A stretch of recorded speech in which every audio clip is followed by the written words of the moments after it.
I think I'm angry. I spent the day reading today. I was reading this. The 12 Caesars. I only had to read about Augustus and Nero. Nero and Augustus. I thought it was going to be no problem. Fairly peaceful afternoon. I'll just read these couple of chapters and that'll be it. I'll be ready for my tutorial tomorrow. But as I read, I got more and more enraged. These guys were, well, they were dicks, right? They were monsters. And then I wondered, I know I'm studying the great books. And in these great books is all these great men. And I don't know why we use the word great. Hey, Frankie, no barking. She's annoyed too. It's not that they're men. Look, I'm so angry my glasses are fogging up. What is with this whole thing? Okay, so I'm in Australia and it's freaking hot here, even though it's not summer anymore. It's actually a few degrees above average, but that's a whole other problem. It's not that they were men or are men. It's that we're still doing this. We're still giving monsters the microphone. We're still glorifying monsters. You could probably think of a few monsters that are living large right now, and who's got the microphone? They do. Who are we writing about? Who are we reading about? Who are getting the big podcast interviews? They are. The cycle hasn't changed or broken or stopped. We're actually in this reality, and one day there'll be some enraged woman. Hopefully, I was going to say like bot, but hopefully she's a human. All 100% human bio, actual, and not a robot. Oh, my glasses are fogging up again. I'm really angry. Reading about what we're going through now, where people are getting steamrolled and the voice of reason is non-existent. We've got people in here like murdering their own mothers, gouging people's eyes out. Oh, you name it, they did it, whilst kind of being worshipped and pushing their own agenda shamelessly for a lifetime.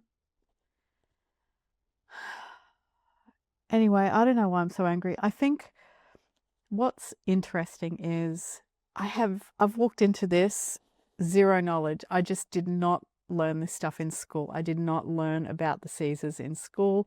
I know nothing about ancient Rome except they knew how to party, wore togas and made wine. And then, as far as politically, oh, look where the tabs are. Look, it's like the devil himself. Okay, I've got to chill a bit. I've got to read this. I'm going to have to write about it. I'm going to have to discuss it for a couple of hours tomorrow with my wonderful professor. But like, honestly, at least he's going to be happy to listen to my rant and talk me through it. I guess when you come into information like this cold at a mature age where you've got to really pay attention to what you're reading and understand the consequences and the ramifications and the ripples in the universe that this set up, that it kind of becomes like mind-blowing that our society is still rolling with it. And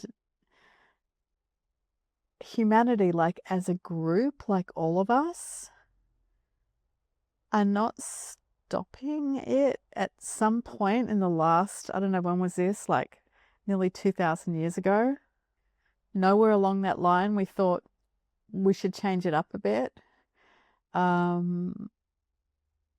These guys have marble statues, and where's the marble statues of Sappho and Diotima and all the women that would have brought some logic and order into this absolute madness and debauchery and murderousness. Okay, so this is what we want to do. If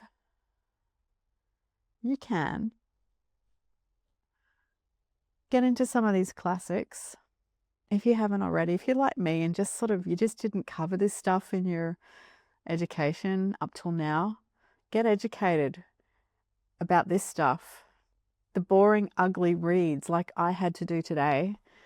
And then see where you can push back, where you can make a difference. I did hear a wonderful speech the other day at university by one of our, I don't know what you call the people that sort of are high up, sort of informing the whole thing and running the whole show. This very, very clever man said the worst thing we can do with this education is not stand up and use it for what's right. I don't know how I'm going to do that. I don't know how I'm going to turn this into something good and right, this information, where I'm just so agitated, annoyed, angry, sad. This is why I probably have avoided studying history full stop all my life. I'm empathic and I get sad and upset and squeamish, and so I avoided it. And maybe this is precisely why, because I find it harrowing, and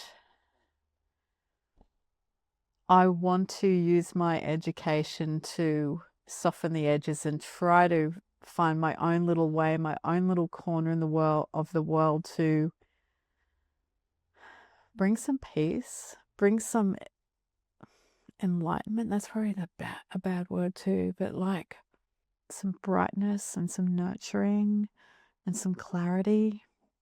And this is what happens when we leave too many men at the wheel unchecked, or the wrong kind of men at the wheel unchecked.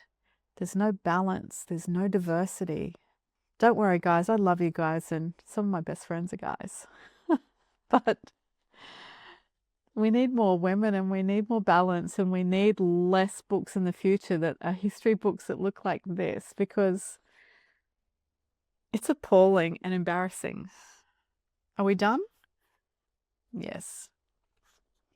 I think we're done.